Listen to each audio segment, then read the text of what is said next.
Good afternoon student. चलिए, कल मैंने आपको बताया था, आज के वीडियो में जरा हम ये देख लें। मैं पहले से ये डायग्राम बना के रखा हूं। कल हम लोगों ने ये देखा था, कल मैंने आपको लास्ट में ये बताया था कि शार्पनेस ड्यूरिंग रेजोनेंस पर आपको क्या था। तो फिर से मैं आपको रेजोनेंस में बता दे रहा हूं कि रेजोनेंस में I0 is equal to V0 upon Z। Current का maximum value I0 is equal to V0 by Z लिखा जा सकता है। अंडरस्टैंड? नाउ G का वैल्यू अगर मैं Z का वैल्यू अगर मैं कम कर दूंगा तो I0 का वैल्यू मैक्सिमम हो जाएगा। यानी current becomes maximum and that current becomes peak value of current when the Z becomes minimum. कल ये हमने बताया था, कल ये बताया था। और Z इज इक्वल टू हमने ये लिखा था under root R square plus omega L minus 1 upon omega C whole square, ये था कल। ठीक है, और इस कंडीशन में आपको Z का वैल्यू कम करने के लिए ये कंडीशन दिया गया था कि omega L should be equal to 1 upon omega C। तो Z is equal to R हो जाएगा मिनिमम, और उस कंडीशन पर आपको I0 की वैल्यू हो जाएगी मैक्सिमम। ठीक है, और इस कंडीशन को कहा गया था रेजोनेंस कंडीशन। ठीक है ना।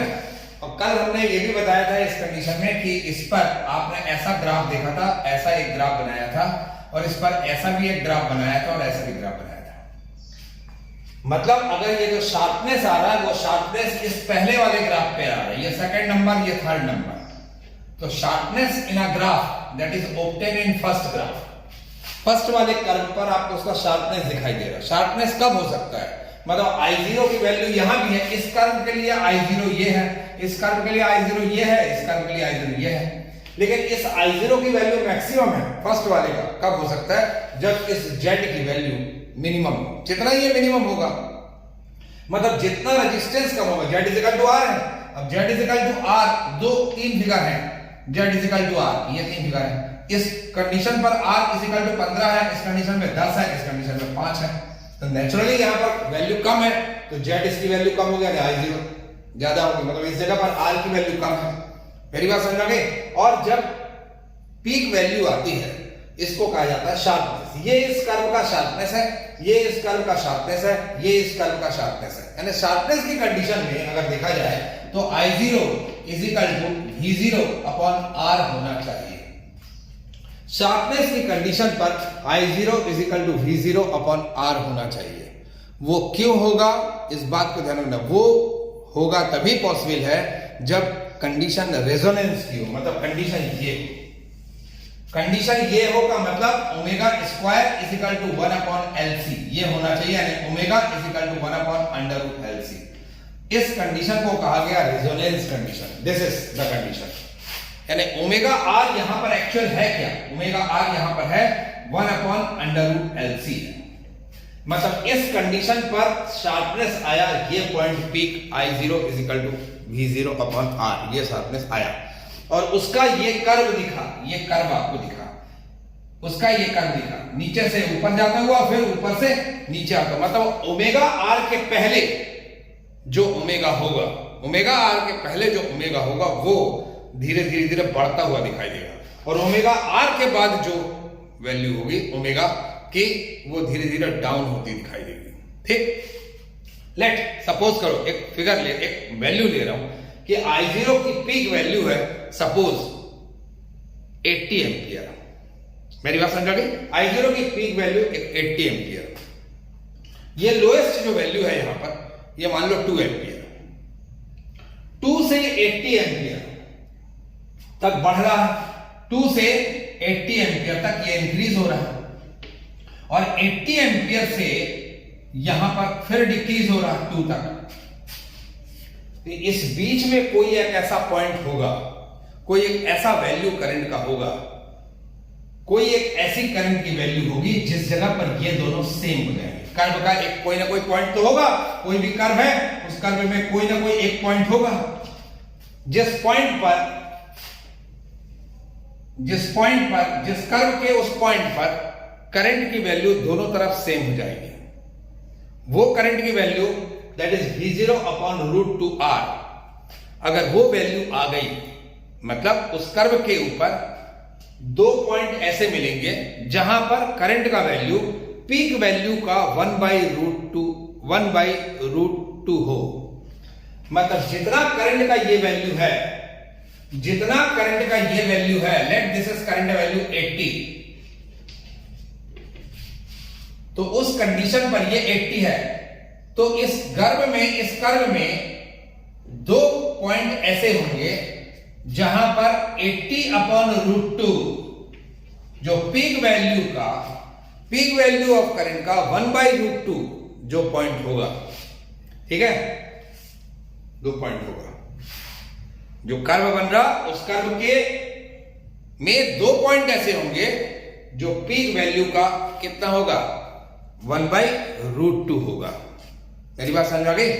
उन दोनों पॉइंट के फ्रीक्वेंसी में जो डिफरेंस आया, उस 2 पॉइंट में फ्रीक्वेंसी में जो डिफरेंस आएगा, इन 2 पॉइंट पर जो फ्रीक्वेंसी ऑब्टेन हो रही है वो हो रही ω2 and ω1।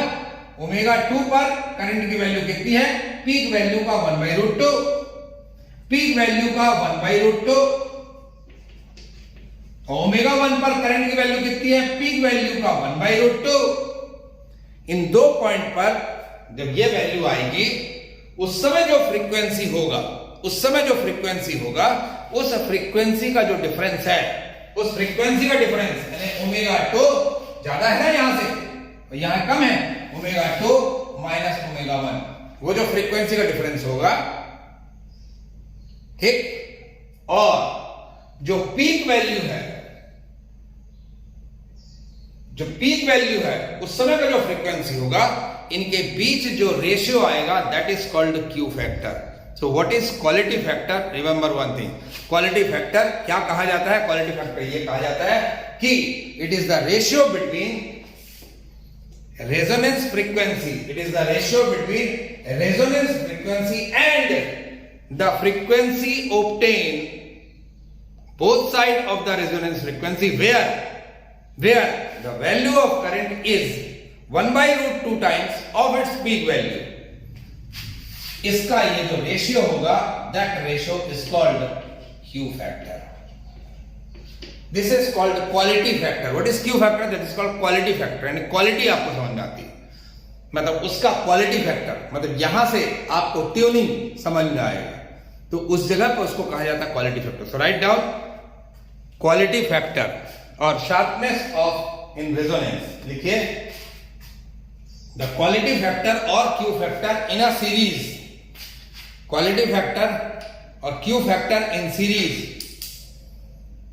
resonance circuit is defined as the ratio of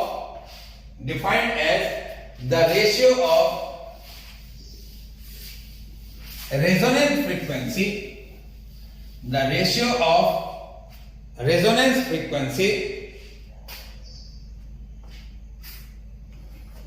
and the difference between two frequency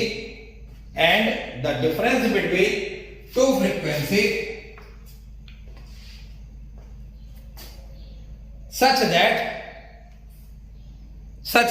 at each frequency the current amplitude is 1/√2 times of the peak value of current. So Q factor is equal to, आपके पास आ गया, resonance frequency upon difference of the frequency. उन frequency का difference लिया जाएगा जिस frequency पर current की जो वैल्यू है वो पीक वैल्यू का कितना है, 1/√2 हो, ठीक, उसका डिफरेंस का रेशियो जो होगा, that is called what, quality factor. समझ आ गया? लेट यहां से लेकर यहां तक का ये वैल्यू है डेल ओमेगा, यहां से यहां तक का वैल्यू है डेल ओमेगा, क्योंकि दोनों तरफ करंट का वैल्यू ये है। तो अगर देखा जाए W1 जो ω1 जो आ रहा है, वो ω1 क्या है, ω1 is equal to ω_r minus del omega, while ω2 is equal to ω_r plus del omega. तो तो क्यू फैक्टर आपके पास कितना दिखा,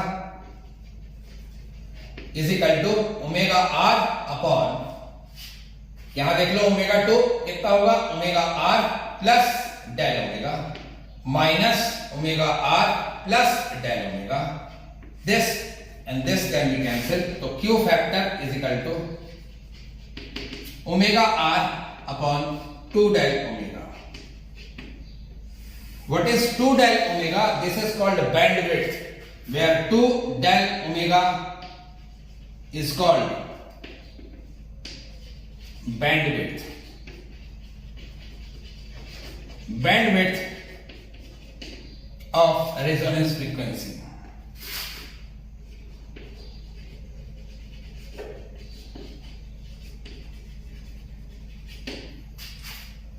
एफएम रेडियो आप सुनते हो, उसमें बोलता है इतने हर्ट्ज से इतने हर्ट्ज के बीच, ठीक है, इस बीच में आपको रेजोनेंस कंडीशन मिल जाएगा। ये आपको तो पिक्चर में ये दिखाया गया, लेकिन एक्चुअल में ये यहां कहीं रहता है, बिल्कुल टॉप मोस्ट पॉइंट पर, यानी उसके बाद ही जस्ट रेजोनेंस फ्रीक्वेंसी आपको मिल जाएगी। तो वो बैंड फ्रीक्वेंसी की 94.8 हर्ट्ज से 95.8 हर्ट्ज के बीच में जो भी फ्रीक्वेंसी आएगी, that is called resonance frequency. ये आपको एक समझ आ गया, तो ये आपका रेजोनेंस फ्रीक्वेंसी कर डालिए।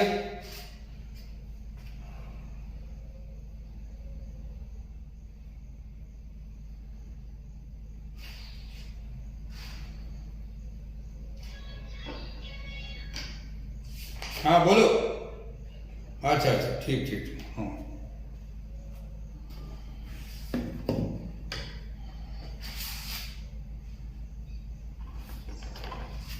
हो गया। अब इसके बाद हम लोग निकालते हैं शार्पनेस ऑफ क्यू फैक्टर। ये तो क्यू फैक्टर आ गया, अब क्यू फैक्टर पे थोड़ा सा देख लेते हैं, शार्पनेस ऑफ क्यू फैक्टर।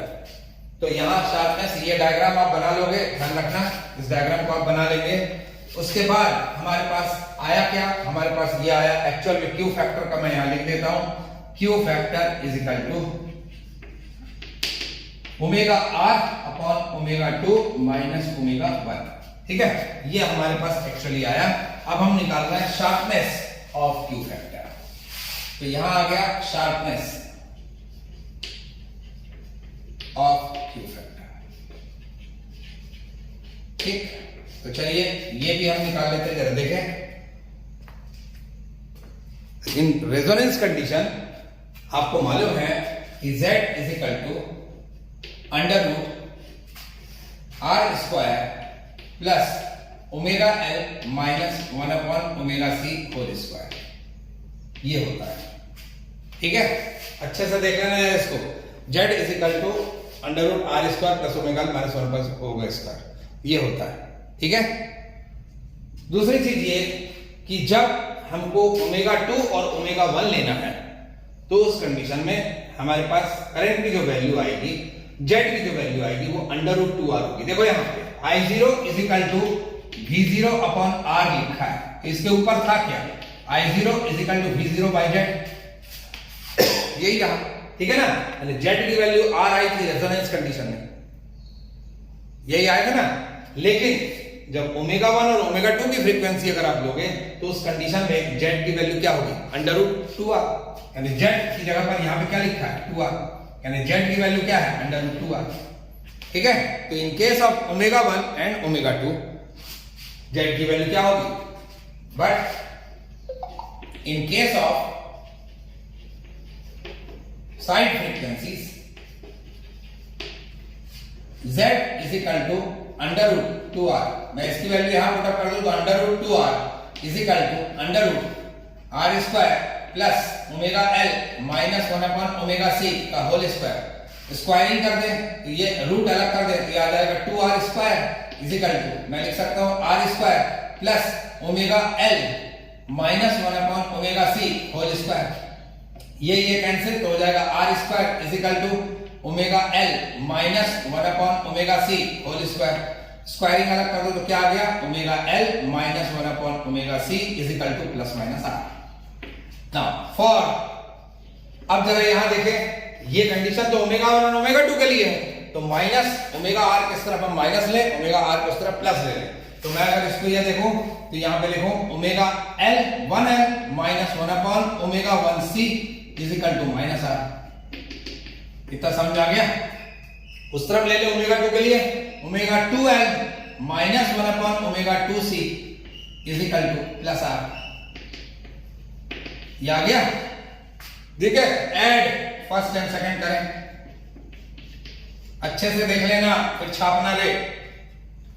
कितना कर दिया?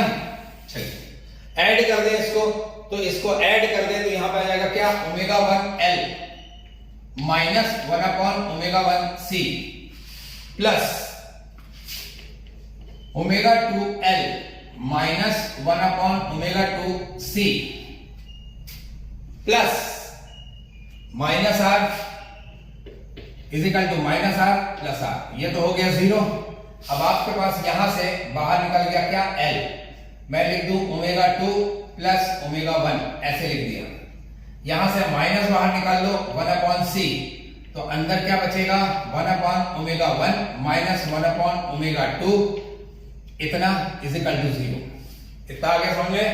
चलिए इसको सॉल्व करें। L omega 2 plus omega 1 minus 1 upon C, यहां क्या लिख सकते हैं? देखो ओमेगा 1 ओमेगा 2 इसका बेस आ गया, ओमेगा 2 माइनस ओमेगा 1 ये आपके पास आ गया। ठीक, माइनस बाहर निकाल लिया तो सॉरी यहां प्लस होगा, यहां प्लस होगा। देखो माइनस अंदर बाहर निकल गया, ठीक है ना? इक्वल टू क्या आ गया? 0। इतना आ गया समझ में? अच्छे से देख लेना भैया, ठीक है? अब ओमेगा 2 प्लस ओमेगा 1 बाहर निकाल लो, ये बाहर निकाल लिया, बाहर निकाल लिया, अंदर क्या बचा? L माइनस 1 अपॉन C, अंदर क्या बचा? 1 upon omega 1 omega 2 this is equal to 0। चलेगा? ये यहां चला गया तो क्या हो जाएगा? 0। बचेगा कितना? L is equal to 1 upon C omega 1 omega 2। इतना आ गया तो LC इज इक्वल टू मैं क्या लिख सकता हूं? 1 अपॉन ओमेगा 1 ओमेगा 2। ये आ गया मेरा थर्ड। इतना आ गया, ठीक। Now subtract 2 minus 1। अगर मैं 2 माइनस 1 करूं, 2 माइनस 1 कर दिया तो क्या आ गया? Omega 2L minus 1 upon omega 2C minus omega 1L plus 1 upon omega C is equal to R plus R is equal to कितना आ गया? 2R। डायरेक्ट लिख दिया। यहां से L कॉमन निकाल लो तो L कॉमन बचेगा कितना? ओमेगा 2 माइनस ओमेगा 1, इसको और इसको लेकर, ठीक है? बचा ये प्लस यहां पे कर दिया 1 अपॉन C बाहर, यहां आ गया कितना? 1 upon omega 1 minus 1 upon omega 2 is equal to 2R। चलेगा? चलिए यहां से हम बाहर निकाल लें। देखो यहां पे लिख देता हूं L omega 2 minus omega 1 plus 1 upon C omega 2 omega 1 upon omega 1 omega 2 2R। ये हो गया। ओमेगा 2 माइनस ओमेगा 1 बाहर निकाल लो, अंदर क्या बचा? अंदर बचा कितना? L plus 1 upon C bracket में 1 upon omega 1 omega 2 is equal to 2R। चलेगा? जरा देखो ओमेगा 2 माइनस इतना आ गया समझ में? 1 अपॉन ओमेगा 1 ओमेगा 2, जरा देखो ये इज इक्वल टू क्या है? LC। इसकी वैल्यू यहां पुट अप कर रहा हूं तो omega 2 minus omega 1 L plus 1 upon C 1 upon omega 1 omega 2 की जगह क्या लिख दिया? LC। LC यहां लिख दिया इज इक्वल टू 2R। चलेगा? चलिए ये आ गया यहां पर। यहां से C और C कैंसिल, L और L कितना हो गया? 2L। तो मैंने क्या लिख दिया यहां? 2L पहले लिख दिया, ब्रैकेट में क्या लिखोगे? ओमेगा 2 माइनस ओमेगा 1 इतना आ गया इज इक्वल टू कितना है? 2R। दिस इज 2R, ये 2R, this 2 and 2 can be cancelled, तो omega 2 minus omega 1 is equal to कितना आ गया? R अपॉन L। वो देखो क्यू फैक्टर, तो Q factor is equal to क्या हो गया? Q factor is equal to omega R upon omega 2 minus omega 1, तो Q factor is equal to कितना हो गया? Omega R omega 2 minus omega 1 की जगह R इंटू L कितना आ गया समझ में? ये तो समझ आ गया। ये फॉर्मूला आ गया क्यू फैक्टर का। कर डालिए इसको अब आप फटाफट।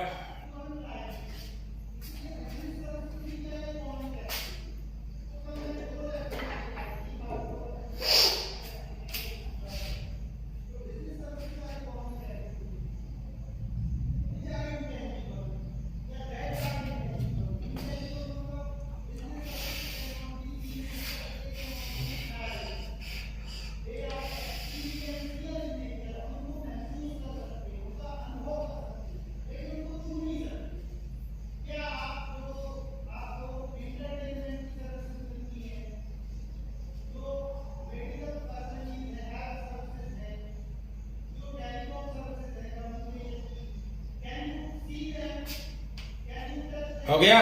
अब इसके बाद एक और आता है इसके साथ जोड़ा हुआ, इसको मैं कैसे लिख सकता हूं? Quality factor can be written as omega R L into I R M S upon R into I R M S. मतलब जो वोल्टेज लगाया गया, मैंने आई आर एम एस का मल्टीप्लाई और डिवाइड कर दिया, कोई दिक्कत नहीं। अब सवाल उठता है ये है क्या और ये क्या है? Omega into L, XL is equal to omega L, ये फॉर्मूला आपने पढ़ा है। तो ये तो एक्चुअली एक्सएल है, ये तो एक्सएल है, ये वाला हिस्सा एक्सएल है।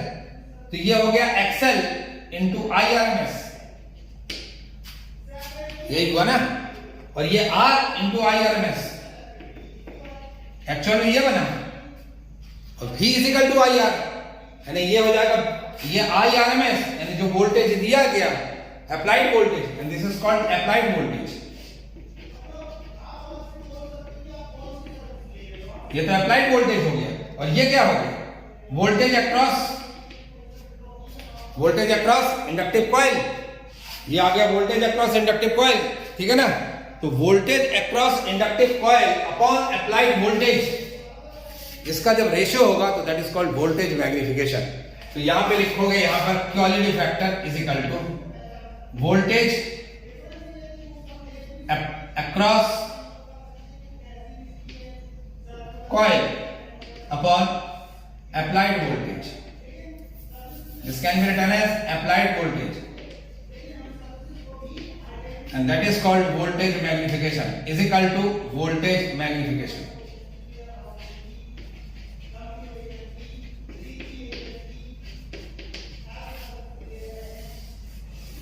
ठीक है।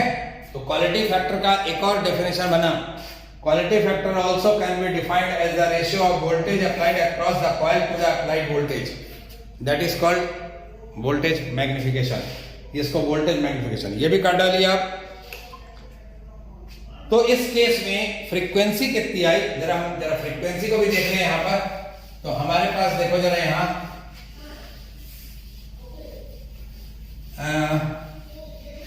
ये आया आपके पास, तो आपको मालूम है omega R is equal to 1 upon under root L C as in resonance.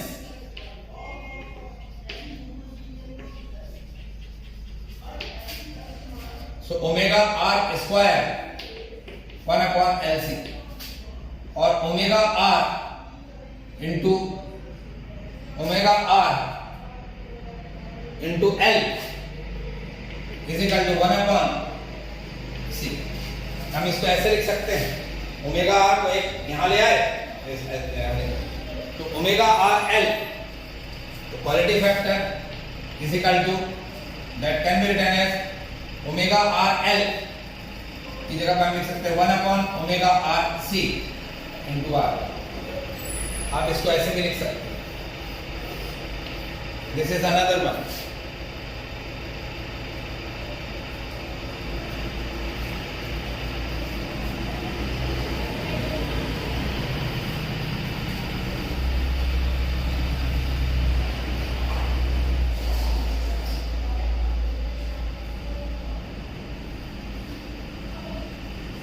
हो गया।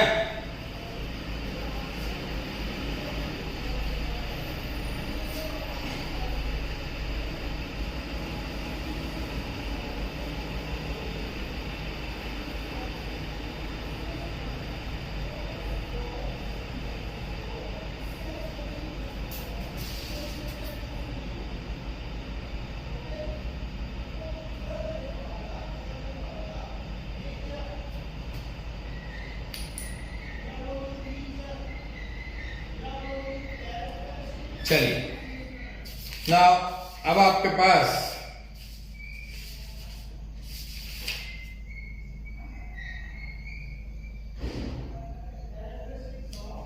आपका जो मैं ये देख रहा था कि आपका जो ये पोर्शन रिड्यूस हुआ है और ये पोर्शन में अल्टरनेटिंग करंट चैप्टर में पावर फैक्टर और वॉटलेस करंट ये आपका डिलीटेड पार्ट है, मतलब पावर फैक्टर आपका नहीं आएगा।